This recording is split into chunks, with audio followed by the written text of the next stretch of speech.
돼지에게 진주를 주면 돼지가 진주의 가치를 알아볼까요? 아마 알아보지 못할 것입니다.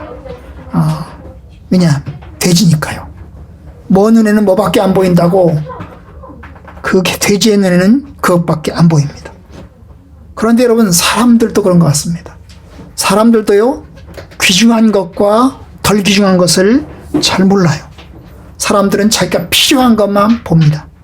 자기의 필요한 것만 듣습니다. 굉장히 자기 중심적입니다. 여러분, 우리는 들을 때 다른 사람의 입장에서 들을 필요가 있어요. 다른 사람의 입장에서 내가 듣고 싶은 걸 듣는 게 아니고 그 사람이 말하고자 하는 것을 들을 필요가 있습니다. 말하고자 하는 것을 잘 들으면, 내가 그 사람이 말하고자 하는 것을 들으면 여러분, 같은 마음을 갖게 됩니다. 그래서 말하고자 하는 것을 들으려면 어떻게 해야 되죠? 물어야 돼요. 당신이 말하고자 하는 게 이런 거였어? 당신이 말하고자 하는 게 이런 거였어? 이렇게 물으면서 확인을 해야 돼요. 확인을 하면서, 그러면서 이제 같이 마음이 합쳐져 가는 것입니다. 근데 여러분, 이게 잘 안 되죠. 잘 안 돼요. 그냥 다른 사람이 말을 해도 내가 말할 것만 생각을 합니다. 다른 사람이 말을 해도 여러분, 그 말을 닫아버리고 딴 생각을 합니다. 이게 우리의 연약함이에요. 설교도 그런 것 같습니다. 여러분, 설교도요, 설교하는 사람도 중요하지만 설교를 듣는 사람도 굉장히 중요합니다. 여러분, 설교를 하는 사람이 아무리 설교를 잘해도 여러분, 설교를 듣는 사람이 설교 시간에 딴 생각을 가지고 있다면, 그리고 내 중심적인 거, 듣고 싶은 것만 듣는다면 여러분, 온전하게 전달되지 않아요.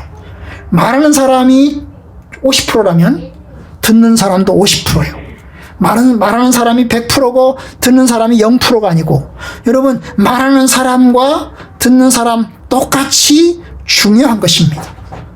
설교를 듣는 것 역시 잘 들어야 되는 것입니다. 여러분, 근데 이게 잘 안 돼요. 우리 인간의 연약함인 것입니다. 인간의 연약함이에요.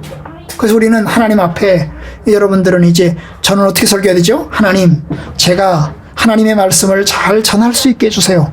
이렇게 기도한다면 여러분은 어떻게 기도해야 돼요? 하나님, 우리가 하나님의 말씀을 잘 들을 수 있게 해주세요. 이렇게 기도해야 되는 것입니다. 하나님 앞에서, 여러분, 하나님 말씀을 듣는 거잖아요. 하나님 말씀을 듣는 건데 뭐예요? 그래, 너는 치져라, 나는 닫겠다, 이러면 여러분, 하나님의 말씀이 여러분들에게 유익이 되지 않습니다. 여러분, 사무엘이 하나님 앞에 엎드리잖아요. 뭐라고 기도해요? 하나님, 말씀하십시오. 주의 종이 듣겠습니다. 제가 듣겠습니다. 말씀하십시오. 이런 자세로 들어야 되는 것입니다. 그런데 예수님의 모습을 보면, 예수님의 말씀을 듣는 사람들의 모습을 보면 여러분, 인간의 연약함이 드러납니다. 유대인들과 예수님의 대화를 들어보면 여러분, 인간의 연약함이 얼마나 부족한지, 인간이 완악함이 얼마나 완악한지 드러납니다. 오늘 우리가 읽은 내용이 바로 그런 내용이에요. 예수님께서 가버나움 회당에서 이제 사람들에게 하나님 말씀을 가르칩니다. 그런데 하나님 말씀을 듣는 사람과 하나님의 말씀을 가르치는 예수님과 현격한 차이를 보이고 있는 것을 보게 됩니다. 그들은 바로 어저께, 하루 전에 오병이어의 기적을 경험했어요. 하루 전에, 여러분, 이 말씀, 오늘 말씀, 이 사건이 일어나기 하루 전날 갈릴리 바다 저쪽 건너편 동쪽에서 베스다 언덕 근처에서 오병이어의 기적을 경험했어요. 보리떡 5개와 물고기 2마리로 5,000명을 먹이는 엄청난 기적을 그들은 경험했어요. 그런데 여러분, 그 경험한 사람들이지만 예수님의 말씀을 들을 때 여러분, 제대로 듣지 못해요. 엉뚱한 생각을 합니다. 이게 인간의 연약함인 것입니다. 인간의 완악함인 것입니다. 할 수만 있으면 우리는 하나님의 말씀을 잘 들을 수 있기를 바랍니다. 그래서 여러분의 삶에 유익이 되기를 바랍니다. 이 유대인들은 바로 어제 기적을 경험했어요. 그래서 예수님에게 몰려옵니다. 바로 어제 기적을 경험했으니까 예수님을 찾아서 옵니다. 예수님을 드디어 만났어요. 어디서요? 가버나움 회당에서 만났습니다. 오늘 본문에 보면 이제 예수님을 찾으러 다니는 사람들의 이야기로부터 이야기가 시작이 됩니다. 22절, 이튿날, 다음 날이죠. 하루 지났습니다. 바로 전날 무슨 일이 있었어요? 오병이어의 기적이 있었습니다. 그리고 바로 전날 밤에 무슨 일이 있었어요? 예수님이 물 위로 걸어가셨습니다. 그런데 물 위로 걸어가는 장면은 사람들 몰라요. 그죠? 사람들 몰라요. 오직 예수님과 제자들만 아는 사이예요. 그리고 이제 오병이어의 기적은 모든 사람들이 알고 있는 바죠. 자, 이튿날 바다 건너편에 서 있던 무리가 배 한 척 외에 다른 배가 거기 없는 것과 또 어제 예수께서 제자들과 함께 그 배에 오르지 아니하고 제자들만 가는 것을 보았더니, 이게 뭐냐면 제자들만 배를 타고 예수님 보냈잖아요. 그죠? 너희들 빨리 배 타고 지나가라. 내가 사람들을 보내겠다. 그리고 예수님 사람들을 보냈어요. 그리고 보내고 난 다음에 예수님 산으로 올라가셨잖아요. 그죠? 그러니까 사람들은 아는 거예요. 제자들만 배를 타고 왔구나. 예수님은 배를 안 탔구나 하는 걸 아는 거예요. 그죠? 그래서 사람들이 이제 예수를 찾아서 배를 안 탔으니까 이 근처 어딘가 있겠지. 이 근처 어딘가 있겠지 해가지고 예수님을 찾으러 다니는 겁니다. 그런데 찾아도 안 보여요. 그래서 어떻게 합니까? 이제 안 되겠다. 다시 예수를 찾으러 또 딴 데를 가보자. 이래가지고 가는데 어디를 가요? 가버나움을 갑니다. 왜 가버나움을 가죠? 예수님의 집이 있는 곳이거든요.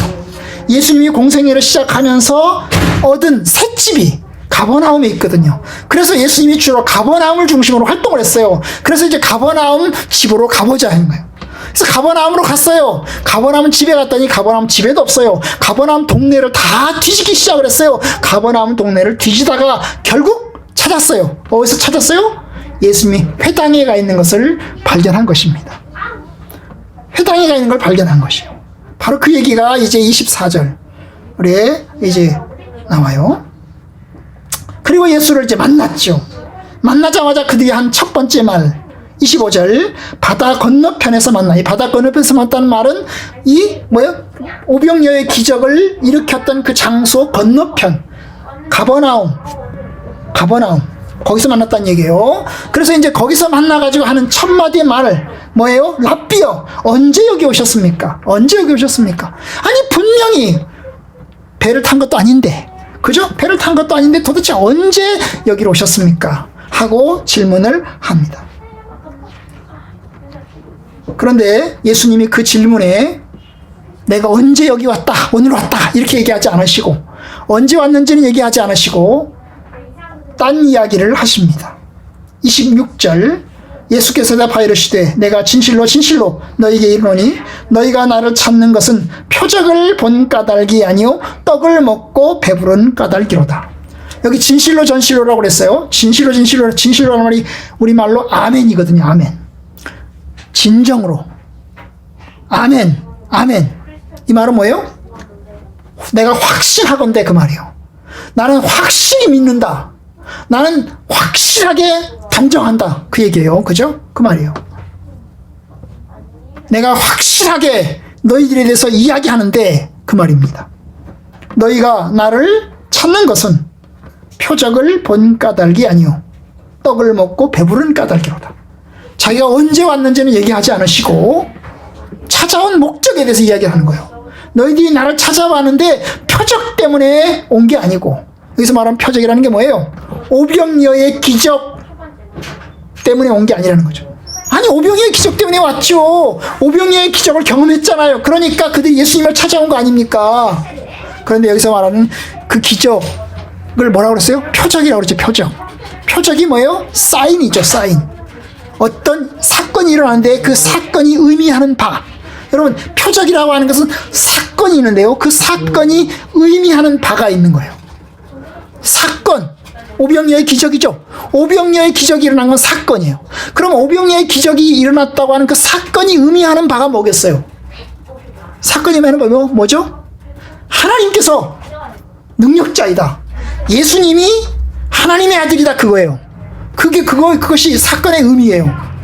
사건은 오병이어의 기적으로 그들이 배불리 먹은 거예요. 그런데 그 배불리 먹은 것을 통해서 보여주고자 하는 건 뭐냐면 예수님이 도대체 누구냐 하는 것을 보여주는 거예요. 그게 표적이에요. 표적입니다. 예수님은 모든 사람의 병을 고치지 않아요. 모든 기적을 일으키지 않아요. 기적을 일으켜야 할 때 기적을 일으키고 표적을 보여야 할 때 표적을 보여요. 그러니까 그 표적을 보여야 할 때는 뭐예요? 예수님 자신이 누구인지를 드러내야 할 때 하시는 거예요. 그런데 바로 그 얘기를 하는 거죠. 너희들이 나를 찾아온 것은 그 표적을 보고 내가 누구냐 하는 것을 너희들이 알았기 때문에 찾아온 게 아니고 뭐라고요? 떡을 먹고 배부른 까닭이로다. 너희들이 배가 불렀기 때문에 다시 배가 부르고 싶어서 너희들이 다시 더 먹고 싶어서 온 것이다 그 말이죠. 여러분 그 이야기를 예수님께서 하십니다. 그러면서 이제 이야기를 해요. 뭐라고 얘기합니까? 썩을 양식을 위해서 일하지 말고 영생하도록 있는 양식을 위해서 일해라. 너희들이 나를 찾아온 것은 결국 배가 불렀기 때문에 다시 배부르고 싶어서 왔지. 어제도 너희들이 나를 왕으로 삼고 싶어 했지. 그래서 내가 왕이 돼가지고 너희들에게 항상 먹을 것을 풍족하게 나눠주는 삶을 너희들이 원했지.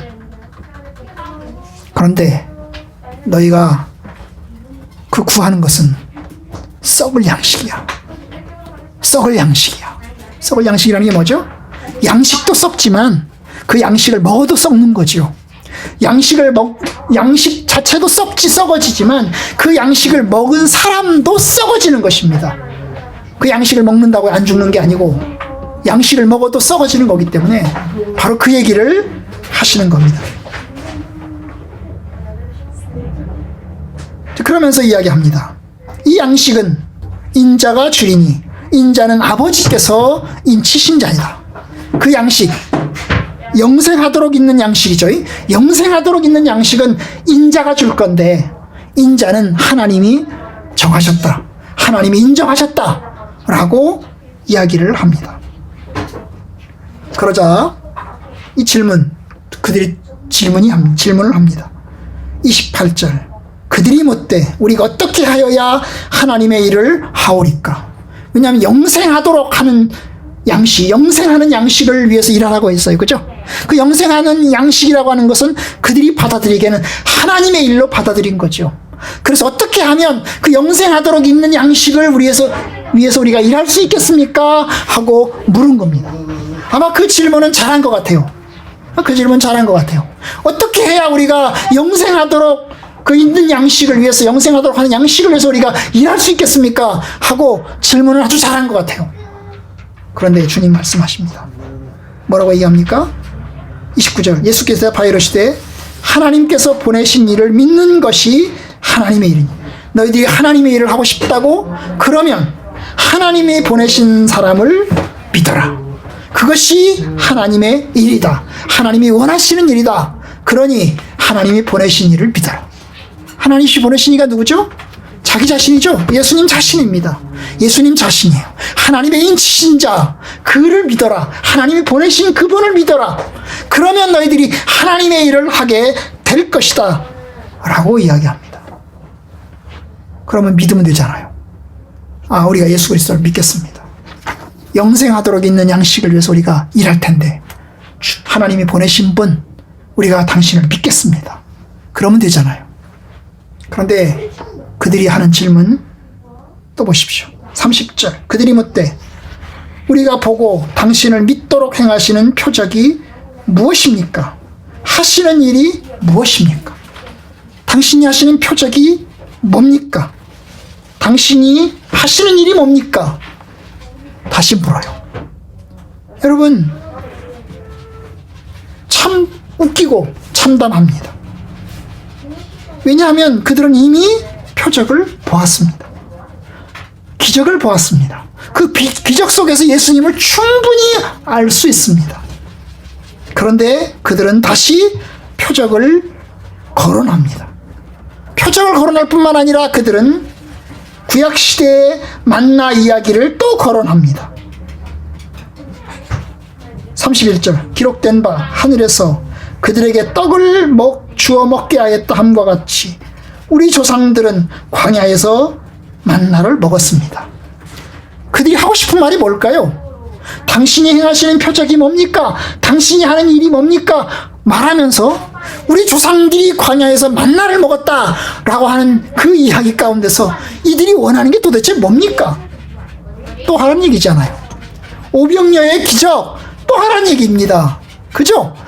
아니 한 번 더 하라는 얘기가 아니고 계속해서 하라는 얘기입니다. 계속해서. 왜냐하면 여러분 이스라엘 백성들이 광야에서 만나를 먹은 것은 한 번 먹은 게 아니잖아요. 그들은 40년 동안을 날마다 먹었잖아요. 이스라엘 백성들이 출애굽해서 광야로 가는 그 기간 동안 그리고 가나안으로 가는 그 기간 동안 40년 동안을 그들은 날마다 먹었잖아요. 하루 먹은 게 아니고 이틀 먹은 게 아니라 날마다 먹었습니다. 40년을. 여러분 예수님에게 그 얘기를 거론하는 것입니다. 예수님 당신이 표적 보여주세요. 계속해서 보여주세요 라고 이야기하는 거잖아요. 그들의 마음속에는 뭐가 들어있어요? 결국 먹을 생각밖에 없는 거죠. 이 세상에서의 양식, 이 세상에서의 배부름, 그들의 관심사인 것입니다. 하늘에서 그들에게 떡을 주어 먹게 하였dam과 같이 우리 조상들은 광야에서 만나를 먹었습니다. 만나를 먹었습니다. 그러니 당신도 다시금 만나를 내려주시죠. 당신이 계속해서 우리에게 오병이어의 기적을 내려주시죠 라고 요구하고 있는 겁니다. 예수님 이에 답변합니다. 32절 예수께서 이르시되 내가 진실로 진실로 너희에게 이르노니 모세가 너희에게 하늘로부터 떡을 준 것이 아니고 내 아버지께서 너희에게 하늘로부터 참 떡을 주신다. 예수님 말씀, 그 옛날 이스라엘 백성들이 광야에서 40년 동안 만나를 먹었지. 그런데 그 만나는 하나님이 주신 거지. 모세가 준 게 아니고 하나님이 준 거야. 너희들이 나를 모세로 생각해서, 모세 같은 사람으로 생각해서 내려달라고 하는 모양인데 그 만나는 모세가 준 게 아니고 하나님이 주신 것이야. 그걸 이야기하는 겁니다. 여러분 이스라엘 백성들은 하나님이 준 걸 알아요. 하나님이 하늘에서 만나를 주신 것을 알아요. 그런데 그들은 사람을 의지하는 거예요. 왜냐? 하나님이 모세를 통해서 주셨거든요. 그렇잖아요. 하나님이 모세를 통해서 주셨거든요. 그러니까 그들은 누구를 의지하는 거예요? 모세를 의지하는 거예요. 하나님을 의지하는 게 아니라 모세를 생각하는 것입니다. 그런데 말씀합니다. 만나는 모세가 준 게 아니야. 하나님이 준 거야 라고 이야기합니다. 다만 모세는 기도했을 따름이고 하나님의 약속과 말씀을 전달했을 따름이지 엄격하게 하나님께서 주신 것이다 라고 이야기합니다. 그러면서 주님은 여기서 굉장히 놀라운 이야기를 한마디를 하십니다. 그게 뭡니까? 내 아버지께서 주신다. 32절 중간 내 아버지께서 너희에게 하늘로부터 참떡을 주신다. 내 아버지께서 하나님께서 주신다라고 이야기하지 않았어요. 하나님께서 하늘에서부터 주신다라고 이야기하지 않고 내 아버지께서 주신다라고 이야기를 했어요. 여러분 이 내 아버지라고 하는 이 표현은 함부로 유대인들이 쓸 수 있는 말이 아니에요. 그렇잖아요. 엄청나게 친하고 친밀한 관계를 의미하는 거죠. 내 아버지께서 주신다. 예수님과 하나님과의 관계가 엄청나게 가깝고 엄청나게 친밀한 관계인 것을 보여주는 겁니다. 내 아버지께서 주신다. 거기다가 또 하나 예수님은 또 이야기합니다. 뭐라고요? 하늘로부터 참떡을 주신다. 참떡을 주신다. 참떡이에요, 참떡. 참이라고 하는 게 뭐예요? 진짜죠, 진짜. 그죠? 진짜를 말하는 거죠. 진짜. 떡을 주신다. 그러면 참떡이 아닌 다른 떡이 뭐가 있어요? 거짓 떡이 있는 거죠. 그죠? 참이 있으면 거짓이 있는 거죠. 에? 그런데 여러분, 이 거짓 떡은 뭘 이야기하는 걸까요? 모세의 떡을 이야기하는, 모세를 통해서 주신 구약시대의 만나를 상징하는 것입니다. 여러분, 구약시대에 하나님께서 주신 만나는 참떡입니까? 참떡이죠. 하나님이 줬으니까요. 하나님이 주셨으니까 참떡입니다. 하지만 하나님이 주시긴 주셨지만 그 떡을 먹은 사람이 죽었어요? 안 죽었어요? 죽었잖아요. 그러니까 그것은 뭐예요? 그냥 이 땅에서 나는 소산이나 똑같은 거예요. 먹어도 죽었으니까요. 그런데 주님 말씀하신 건 뭐예요? 하늘에서 내 아버지께서 참떡을 주시는데 이 참떡은 무슨 떡이에요? 영생하는 떡이라는 거죠. 영생하는 떡. 27절에 말했잖아요. 영생하도록 있는 양식. 영생하도록 있는 양식. 하나님께서 그 양식을 너에게 주신다. 참떡을 너에게 주신다. 33절. 그래서 그 떡은, 하나님의 떡은 하늘에서 내려 세상에 뭐라고요? 생명을 주는 것이다. 생명을 주는 것이다. 이 생명이라는 게 그냥 목숨만을 이야기하는 게 아닙니다. 목숨만을 얘기하는 게 아니에요. 육신적인 목숨만을 이야기하는 게 아니에요. 요한복음에 의하면 이 생명, 영생 같은 뜻입니다. 여러분, 요한복음에 독특한 표현이 있어요. 요한복음에는 하나님의 나라 나와요? 안 나와요. 안 나와요. 하나님의 나라, 천국, 이 표현이 가장 많이 나오는 단어는 성경은 마태복음이에요. 마태복음은요, 하나님의 나라, 천국, 이걸 계속해서 이야기합니다. 근데 요한복음은요, 뭘 얘기해요? 영생, 생명, 이런 단어를 사용합니다. 그런데 바로 그 생명을 주는 것이다. 이 생명은 다른 말로 말하면 영생을 이야기하는 거예요. 영원히 살게 하는 양식, 영생을 주는 것이다 라고 이야기합니다. 자, 그러자 34절 그들이 말합니다. 주여, 이 떡을, 바로 그 떡을 항상 우리에게 주소서. 그들은 그 떡을 먹고 싶은 겁니다. 구약시대에 이스라엘 백성들이 만나를 먹고 40년을 먹은 것처럼 우리도 그 떡을 날마다 먹게 해주세요. 그거죠? 날마다 먹게 해주세요. 그래서 우리가 죽지 않고 계속해서 살게 해주세요. 예수님에게 그것을 요구합니다. 그들의 관심사는 먹는 거예요. 그들의 관심사는 먹는 거예요.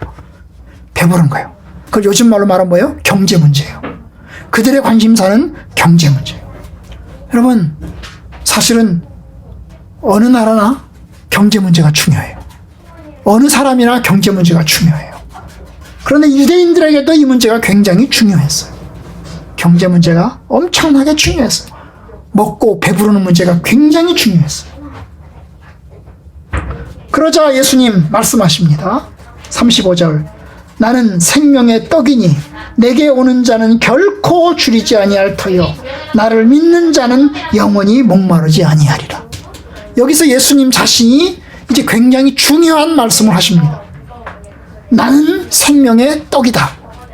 나는 생명의 떡이다. 나는 생명을 주는 양식이다, 그 말이죠. 내가 너희들에게 양식을 주겠다, 이게 아니고 내가 나 자신이 생명을 주는 양식이라는 거예요. 나 자신이, 내가 너희들에게 만나를 주겠다, 내가 너희들에게 오병이어 기적을 주겠다, 내가 뭐 주겠다, 이게 아니고 나 자신이 양식이다. 나 자신이 떡이다. 생명의 떡이다. 그럼 어떻게 해야 되죠? 너희들이 나를 먹어라, 그 말이죠. 너희들이 나를 먹어라, 그 말입니다. 그래서 나는 생명의 떡이다. 따라서 내게 오는 자는 결코 줄이지 않을 것이요 나를 믿는 자는 영원히 목마르지 아니하리라. 어떻게 먹어야 돼요? 예수님이 생명의 떡이면 예수님을 먹어야 될 거 아니에요. 먹어야 영생할 거 아닙니까? 어떻게 먹어야 돼요? 여기서 이제 예수님 나에게 오면, 나를 믿으면, 그 말이죠. 너희들이 나에게 와서 나를 믿으면 너희들이 배고프지 않을 거고 그리고 목마르지 않을 것이다 라고 이야기하시는 겁니다. 결국 예수님 자신이 생명의 떡이라는 거죠. 내가 너희들에게 오병이어를 내려주면서 잠깐 너희들에게 육신의 양식 배부름을 위해서 노력해줬지만, 그러나 본질적으로 내가 생명의 양식이다. 너희들이 나에게 와서 나를 믿어야 된다. 이것이 표적의 참된 의미인 것입니다.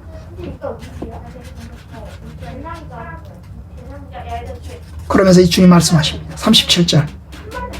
아버지께서 내게 주시는 자는 다 내게로 올 것이요 내게 오는 자는 내가 결코 내쫓지 않을 것이다.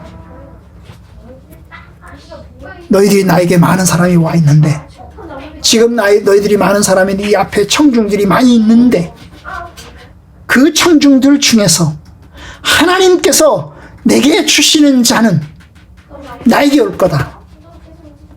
너희들이 몸이 나한테 와 있다고 해서 너희들이 나에게 와 있는 게 아니다. 내게 주시는 자는 다 내게로 올 것이다. 내게로 올 것이다. 나를 믿을 것이다. 그 말이죠. 나를 믿을 것이다. 그러나 아버지께서 주시는 자가 아니면 나를 믿지 않을 것이다. 나에게 오지도 않을 것이다. 그 얘기를 하는 겁니다. 그러면 내가 나에게 오는 그 사람을 나는 내쫓지도 않을 것이다.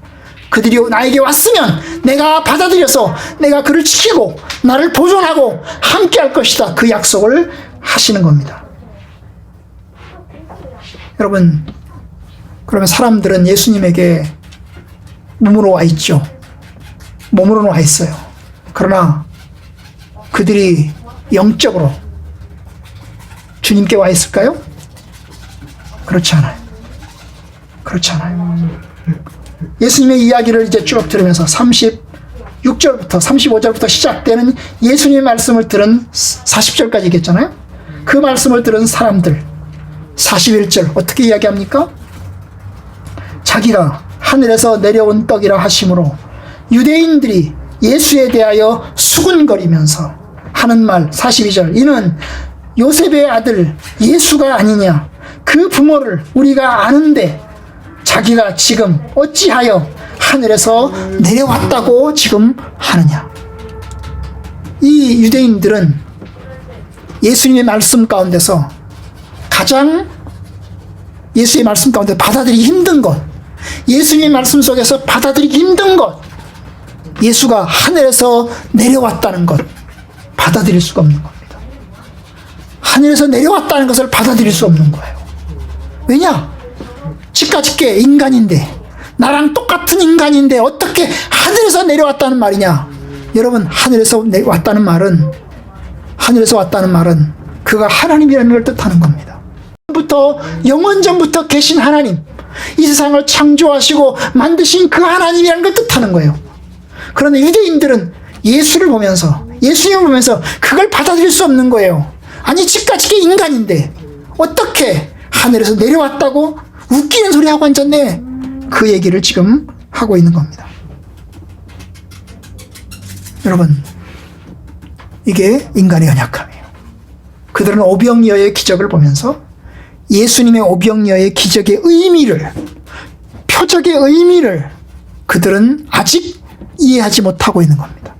예수님께서 왜 오병이어의 기적을 행하셨는가, 그 오병이어의 기적을 행하신 그분이 도대체 누구신가 하는 부분을 그들은 아직 납득하지 못합니다. 예수님을 통해서 배부르길 원해요. 예수님을 통해서 자기들이 문제를 해결하길 원해요. 그러나 예수님을 통해서 문제를 해결하길 원하지만 그분을 믿고 그분 안에 살기를 원하지 않는 겁니다. 이게 아이러니하죠? 여러분, 화장실 갈 때 다르고 화장실에서 나올 때 다르다고요. 여러분, 어려운 일을 당하면 하나님을 찾습니다. 하나님을 찾아서 하나님 도와주세요, 하나님 살려주세요 그러면서 간절하게 호소합니다. 그래서 하나님께서 기도를 들어줬어요. 문제를 해결해 줬어요. 그러면 주님은 나의 하나님이십니다. 내가 하나님을 의지하고 따르겠습니다. 이렇게 나와야 되는데 인간은 잊어버려요. 그리고 어느샌가 그 하나님을 떠나요. 여러분, 그런 얘기 자꾸 듣잖아요. 예수 믿던 사람이 어려움을 당하는 상황에서 참 하나님 앞에 기도를 해줬어요. 그랬더니 기도를 하나님이 잘 들어주셔가지고 그가 하는 일이 잘 돼요. 아주 승승장구하게 잘 돼요. 그러면 성실하게 신앙생활 잘하고 굳세게 신앙생활 잘해야 될 것 같은데 바쁘니까 이제 교회를 나가지 않죠. 그죠? 나가질 않아요. 신앙생활을 제대로 안 해요. 그래서 하나님을 떠나요. 이게 인간의 모습이라고. 인간의 모습. 저도 오래전에 한 분 저 어디 기도원에 갔다가 만난 한 분이 지금도 기억이 나요. 그분을 제가 만났을 때는 양발을 다 자른 상태더라고요. 어떤 남자분이셨는데 발을 다 잘랐어요.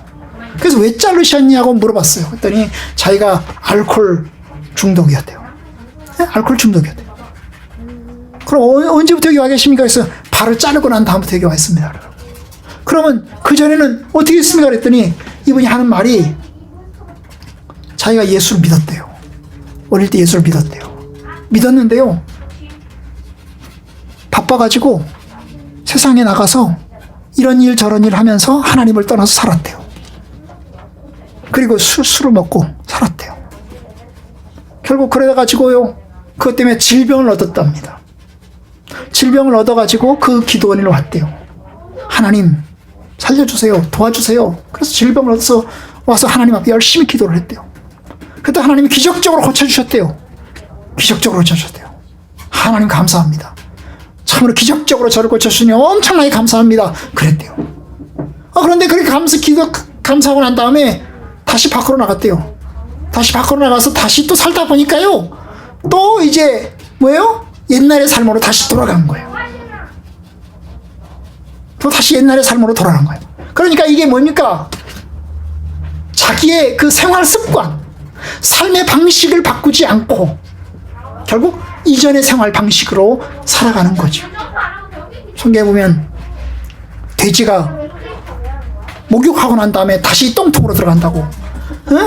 돼지가 그 똥통에서 나와서 목욕을 했으면 새롭게 삶을 살아가야 되는데 다시 똥통으로 들어간다고. 그런 삶을 살았다는 거예요. 결국 두 번째로 다시 큰 질병이 왔어요.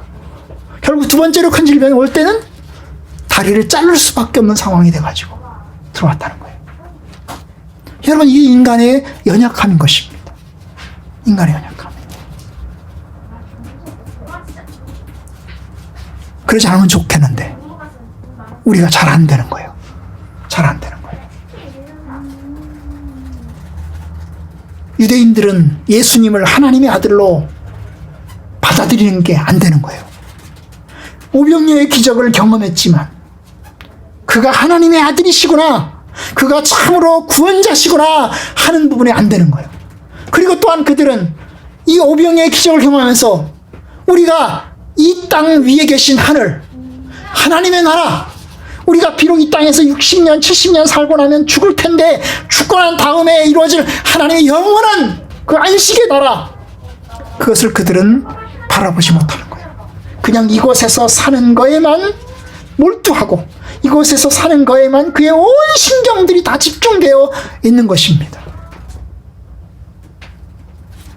여러분, 이게 유대인들의 모습인 거예요.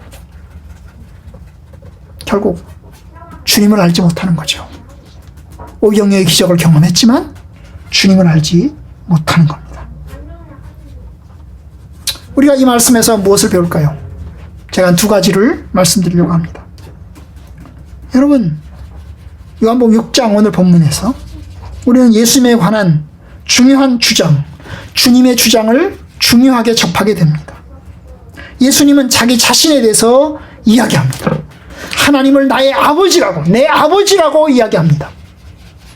그리고 나는 하늘에서 내려온 참떡이다라고 이야기합니다.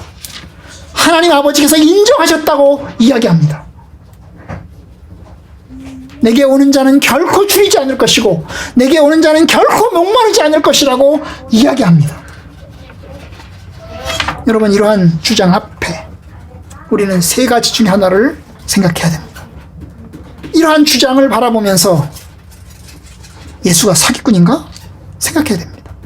실로 엄청난 주장을 합니다. 나는 생명의 떡이니 내게 오는 자는 결코 줄이지 않을 것이고 나를 믿는 자는 영원히 목마르지 않을 것이다 라고 주장합니다. 그러면 여러분, 예수가 정말로 우리가 예수님에게 가면 예수님이 우리에게 생명을 주실 건가? 우리가 예수를 믿으면 결코 목마르지 않을 건가? 예수를 믿으면 결코 우리가 정말로 이 주님 안에서 참된 안식을 얻을 건가? 생각해야 됩니다. 만약에 예수가 생명의 안식을 주지 못할 것이다 라고 생각하면 가차없이 버려야죠. 예수가 생명의 양식을 주지 못할 것인데도 불구하고 예수님을 붙들고 있을 필요가 없습니다.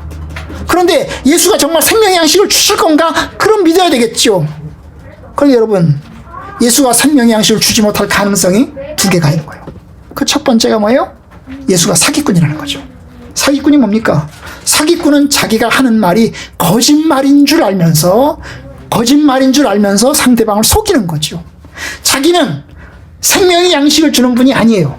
그는 하늘에서 내려오지 않았어요. 그는 요셉입니다. 인간의 아들 요셉의 아들에 불과합니다. 나사렛 출신의 그 요셉 마리아에게서 태어난 아들에 불과합니다. 그렇죠? 그는 생명의 양식을 주지 못할 거예요. 그는 인간이거든요.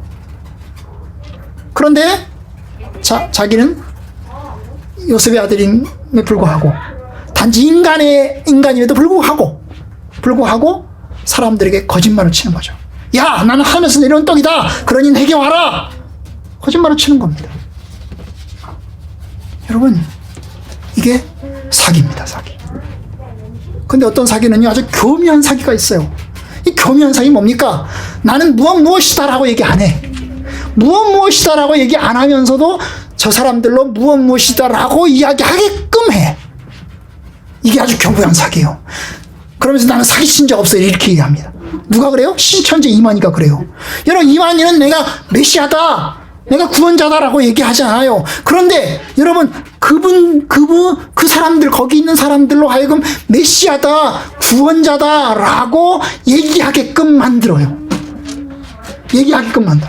여러분, 신천지의 교리를 공부를 하다 보면 결론에 도달하는 게 뭐냐면 저분이 메시아다, 약속의 목자다라고 결론을 내려요.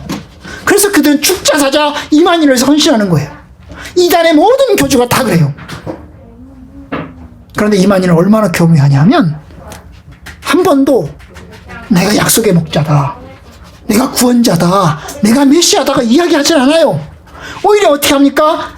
공부를 통해서 그들이 그런 결론에 도달하게 만들어요. 여러분, 예수님이 사기꾼입니까?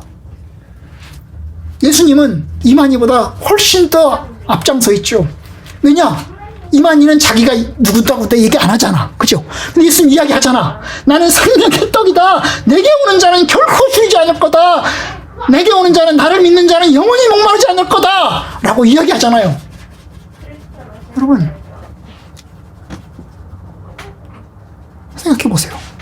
예수가 도대체 누굴까요? 도대체 예수가 어떤 분이길래, 어떤 자식이길래 이런 이야기를 할 수 있겠어요? 아마 두 번째 가능성은 예수가 미친놈이다. 정신이 헷가닥 해가지고 자기가 메시아인지 아닌지 그것도 생각하지 않아. 그냥 정신이 좀 나갔어. 약간 좀 천상의 세계에 살고 있어. 그래가지고 그렇게 주장하는 거야 라고 생각하는 겁니다. 예수님의 모습을 보면서 여러분 어떤 생각이 드세요? 아니면 예수님의 하나님의 아들이시고 예수님의 구원자이신 걸로 보이세요? 아마 많은 사람들은 예수가 미친놈으로 생각할 거예요. 유대인들은 미친놈으로 생각했어요. 유대인들은 예수님을 보면서 미친놈이라고 생각을 했어요. 그래서 뭐라고 그랬죠? 귀신 들렸다, 귀신 씌었다, 그러죠? 바알세불의 씌었다. 귀신의 왕을 의지해서 귀신 쫓고 귀신의 왕을 의지해서 말을 전한다, 그렇게 이야기를 했어요. 그죠? 귀신 씌었다, 미쳤다, 미치고 아니다 라고 생각한 겁니다. 근데 여러분, 예수님은 참으로 어떤 분인가요? 미친놈인가요? 그냥 미친 인간에 불과한가요? 광인인가요? 여러분, 주님의 약속은 그의 삶을 통해서 보여주었습니다. 그가 얼마나 온전한지, 그가 얼마나 이성적인지, 그가 얼마나 삶에 대해서 냉철한지를 통해서 보여주셨습니다. 그냥 단지 이상에 빠져서 산 게 아닙니다. 왜냐? 그는 십자가의 죽음을 감당하셨습니다.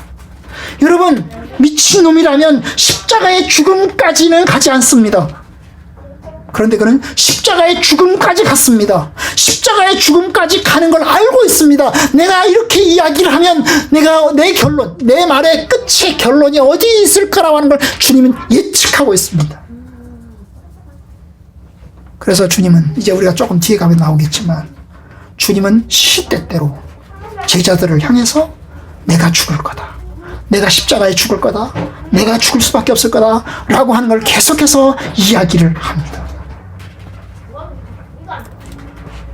여러분, 주님은 누구신가요? 그는 영원부터 계신 하나님이십니다. 그는 하늘에서 내려오셨습니다. 태초에 말씀이 계시니라 그 말씀이 하나님과 함께 계셨으니 이 말씀이 곧 하나님이시라고 하신 것처럼, 여러분, 그는 하나님이십니다. 그는 영원부터 계신 하나님이십니다. 우리가 그것을 우리가 이 시간에 확신해야 됩니다. 주님이 누구신가? 주님은 하나님이십니다. 주님은 영원부터 영원까지 계신 하나님이십니다. 주님은 영생의 주님이십니다. 우리가 주님께 갑니다. 여러분, 저와 여러분들의 믿음이 그것을 향해서 가셔야 합니다. 그냥 좋은 사람이다, 그냥 선한 사람이다, 좋은 말씀을 하신 분이다, 이게 아니고 주님은 하나님이십니다. 영원부터 영원까지 계신 하나님이십니다 라고 고백하면서 가야 됩니다. 주님의 약속이 놀랍잖아요. 주님은 약속하십니다. 내가 내게 주신 자들을 내가 하나도 잃어버리지 않을 거다. 그리고 내가 영생을 줄 거다. 39절에 의하면 내가 하나도 잊어버리지 않고 잃어버리지 않고 마지막 날에 다시 살릴 거다. 40절, 내 아버지의 뜻은 한 아들을 보고 믿는 자마다 영생을 얻는 이것이니 마지막 날에 내가 이를 다시 살릴 거다. 다시 살리리라. 내가 다시 살리겠다. 실로 엄청난 약속을 하십니다. 그는 이 땅에 오병이어를 통해서 먹는 것을 해결해 주실 분이 아니고, 그는 영생의 문제, 참 생명의 문제를 해결해 주시기 위해서 오신 것입니다. 그래서 그 문제를 주께서 해결하십니다.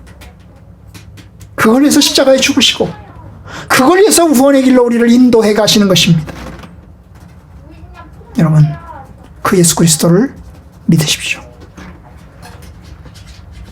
그런데 이제 두 번째, 제가 한 가지 더 말씀드리고 맺으려고 하는데요.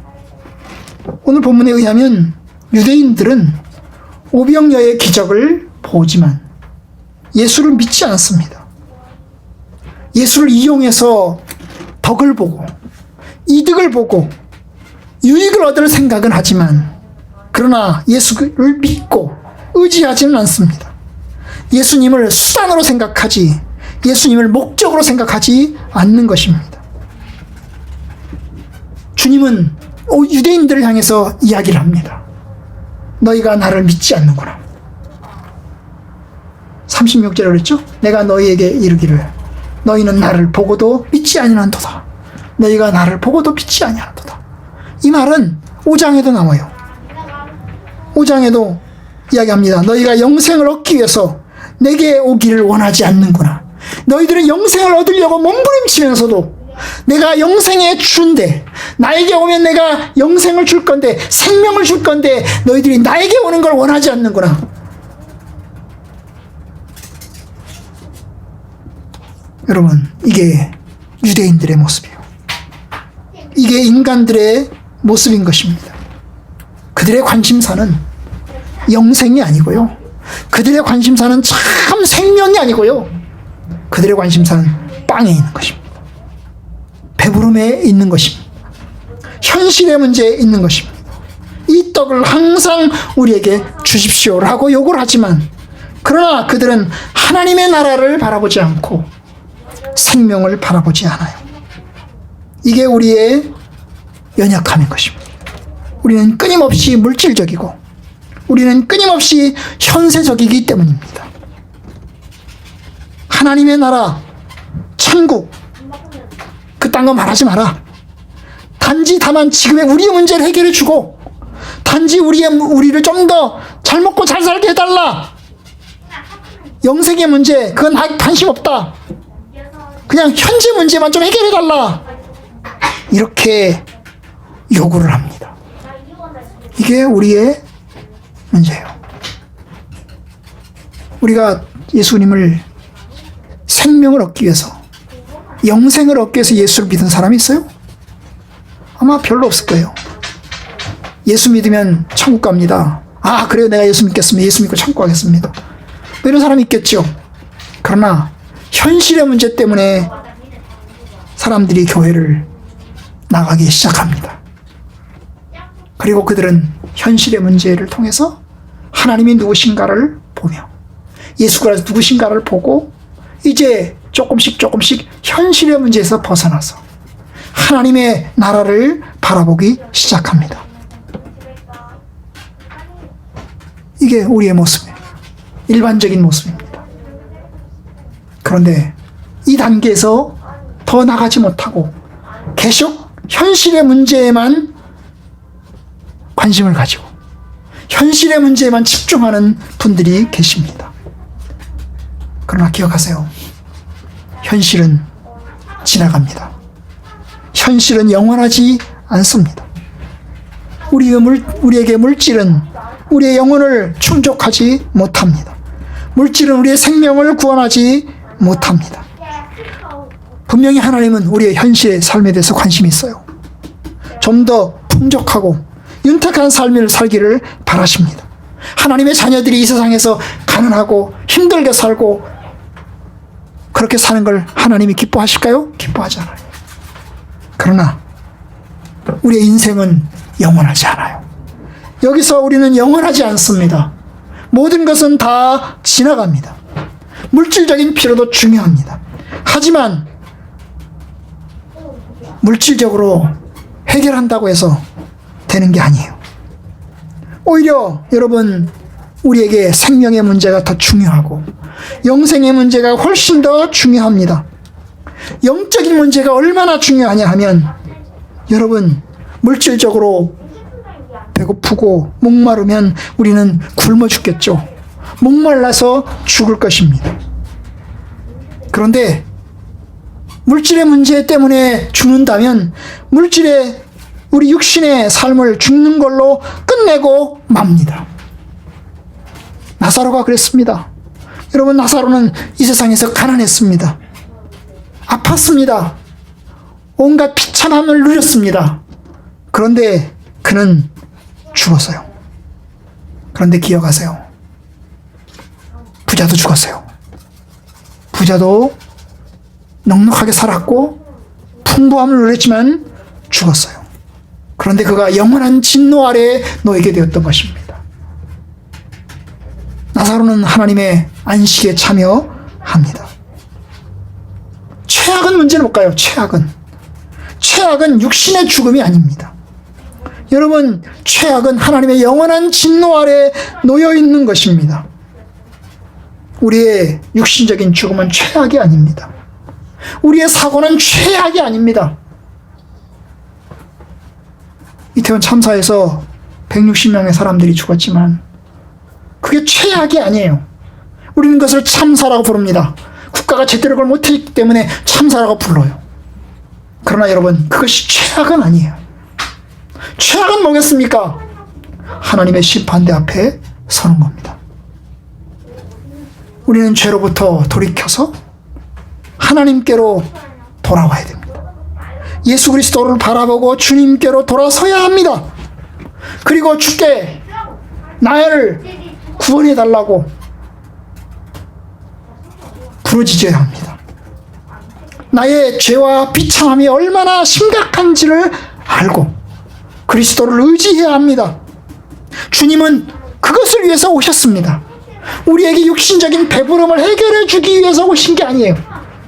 주님은 분명히 육신적인 배부름이 중요한 걸 알아요. 그래서 오병이어의 기적을 일으켰어요. 그러나 그것이 중요한 게 아니에요. 그는 십자가를 지기 위해서 오셨어요. 그는 구원의 길로 인도하기 위해서 오셨습니다. 그러니 예수 그리스도를 신뢰하십시오. 예수 그리스도를 의지하십시오. 이 세상의 것은 다 지나갑니다. 여러분의 인생, 그것이 기쁜 삶이든 어려운 삶이든 다 지나갑니다. 그 삶은 영원하지 않아요. 장차 우리에게 오는 삶이 기다리고 있어요. 그러니 예수 그리스도를 의지하십시오. 하나님의 약속, 주님의 약속은 반드시 이루어질 것입니다. 내가 마지막 날에 다시 살릴 것이다. 내게 오는 자는 결코 하나라도 잃어버리지 않겠다 하신 그 약속이 여전히 우리에게 살아있습니다. 여러분이 그 약속을 신뢰하시고 하나님의 뜻 아래서 사십시오. 저와 여러분들이 믿음으로 승리하는 승리자 되기를 주님의 이름으로 간절히 축원합니다. 아멘.